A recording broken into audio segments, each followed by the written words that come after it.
আমরা দেখছি যে জামাত একটি বৃহত্তর জোট গঠনের চেষ্টা করছে। সেক্ষেত্রে পাশাপাশি দেখছি গণ অধিকার পরিষদ এবং এনসিপি তারাও একটা সম্ভবত সাতটি দল বা 11টি দল নিয়ে তারাও একটা বৃহত্তর ঐক্যের দিকে যাচ্ছে। এখন তারা আবার জামাত বা বিএনপি কোন দিকে যাবেন সেটিও হিসাব নিকেশের বিষয়।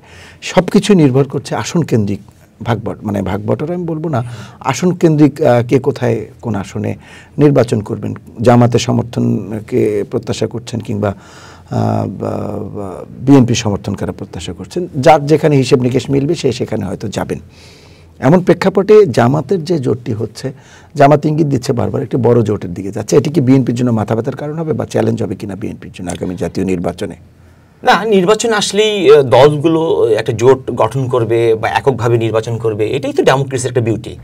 সামনে নির্বাচন আসছে, জামাতের এই জোটকে স্বাগত জানাই, আমি ব্যক্তিগতভাবে স্বাগত জানাই। কিন্তু একটা জিনিস আপনি যে বলেছেন বড় জোট, আমি জামাতের জোটটাকে অত বেশি বড় মনে করি না। কারণ জামাত একটা দল, জামাতের সঙ্গে যারা থাকবে তারা তো অত বেশি বড় দল নাই। বড় জোট গঠন করেছে দীর্ঘদিন ধরে, এটা বিএনপি জোটটা গঠন করেছে। আমরা এই যে এখন যে জোটটা আমাদের সঙ্গে আছে এই দল, এটা শুধু নির্বাচনকালীন সময় না, এটা দীর্ঘ 15-16 বছর ধরে আমরা এই জোটের সঙ্গে একসঙ্গে আমরা কাজ করেছি, তাদেরকে রাজপথে পেয়েছি, আমরা বিভিন্ন সময় আমাদের দাবি আদায়ের জন্য কথা বলেছি, জনগণের জন্য একই সঙ্গে কথা বলেছি। আমাদের জোটটা তো অনেক আগে থেকেই জোট আছে এবং জোট হবে, এটা বাস্তবতা। নির্বাচনের সময় জোট হবে, এটাই তো গণতন্ত্রের অনেক একটা বিউটি বলে হিসাবে। জামাতের জোটটাকে আমরা অত বড় মনে করি, অত সিরিয়াসলি আপনারা নিচ্ছেন না, অত বেশি না। সেক্ষেত্রে আমরা এও দেখছি যে জামাত আগের যে একটা ট্র্যাডিশনাল রাজনৈতিক ধারা, একটা ইসলামপন্থী ইসলামিস্টদের সংগঠন হিসেবে পরিচিত ছিল, যে তারা একটা ধর্মীয় ইজম তৈরি করবে, মানুষের ভেতরে এরকম একটা পারসেপশন ছিল। সেখান থেকে বেরিয়ে এসে আমরা বিভিন্ন বিশ্ববিদ্যালয়ের, পাবলিক বিশ্ববিদ্যালয়ের নির্বাচনগুলোতে, ছাত্র সংসদ নির্বাচনগুলোতে দেখলাম তারা একটা উদারপন্থী একটা চেহারা নিয়ে হাজির হওয়ার চেষ্টা করছে। অর্থাৎ তাদের দেখলাম যে তাদের প্যানেলগুলোতে দেখেছেন, আপনি লক্ষ্য করেছেন, অনেক নারী প্রার্থী ছিল যারা অনেক প্রগতিশীল চিন্তাভাবনা করে। সেই ভাবটাই তারা জাতীয় রাজনীতিতে নিয়ে আসার একটা চেষ্টা করছে। এবং আমরা দেখলাম সনাতনীদের জন্য হিন্দু শাখা খোলা হয়েছে জামাতের, পাশাপাশি তারা সনাতনীদের জামাতে যোগ দেয়াচ্ছে। তো সব কিছু মিলিয়ে জামাতের এই যে চেঞ্জটাকে আসলে আপনি কিভাবে দেখছেন? এই যে এতে কি তারা আসলে ওই যাদেরকে টানার চেষ্টা করছে তারা কি আসলে তাদের দিকে ফিরবে বা কি মনে হয় আপনার? প্রথমে আমি বলি, ডাকসু নির্বাচন সহ অন্যান্য বিশ্ববিদ্যালয়গুলো যেগুলোতে তারা প্যানেল দিয়েছে, আমি ব্যক্তিগতভাবে এটাকে জামাতের যে ছাত্র সংগঠন আছে শিবিরের এই প্যানেলগুলোকে শিবিরের প্যানেল আমি বলতে নারাজ আছি।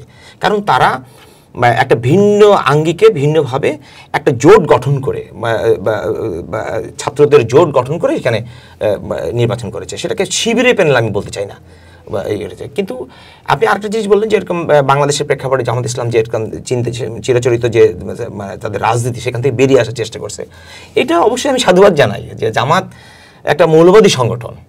সেখান থেকে তারা এতদিনে বুঝতে পেরেছে বাংলাদেশের মানুষ কি চায়। বাংলাদেশের মানুষ মৌলবাদীকে কখনো পছন্দ করে না। বাংলাদেশের মানুষ জামাত ইসলামের যে চিন্তা চেতনা ছিল যে তারা একটা ইসলামিক কান্ট্রি বানাবে, ইসলামকে ব্যবহার করে তাকে এখানে একটা মৌলবাদীর রাজনীতি করে, এখান থেকে তারা এতদিনে যে বুঝতে পেরেছে, এই কারণে আমি সাধুবাদ জানাই। তবে একটা জিনিস হলো, জামাত ইসলামের যে চিন্তা চেতনা ছিল, তাদের যে ট্র্যাডিশন, সেই ট্র্যাডিশন ভেঙে রাতারাতি একটা বর্তমানে যে একটা নির্বাচনকে সামনে রেখে তারা পরিবর্তন করতে চায়, বাংলাদেশের জনগণ এটা বুঝে গেছে যে তারা সমসাময়িকভাবে কথা বলছে একটা নতুন আঙ্গিকে, কিন্তু সারা বাংলাদেশের মানুষ 1971 সালেই জামাত ইসলামকে চিনে ফেলেছে যে তারা আমাদের স্বাধীনতা সংগ্রামে তাদেরকে ভূমিকা ছিল প্রশ্নাতীত। তারা আমাদের স্বাধীনতা সংগ্রামকে তারা চায়নি, সে তখনই ভুলে গেছে। আর এই প্রজন্মের মানুষ তো তারা আরও জানে যে জামাত ইসলাম একটা মৌলবাদী সংগঠন। নতুনভাবে আঙ্গিকে তারা চিন্তা চেতনার পরিবর্তন করতে চাইলেও বাংলাদেশের মানুষ সেটা মেনে নেবে না।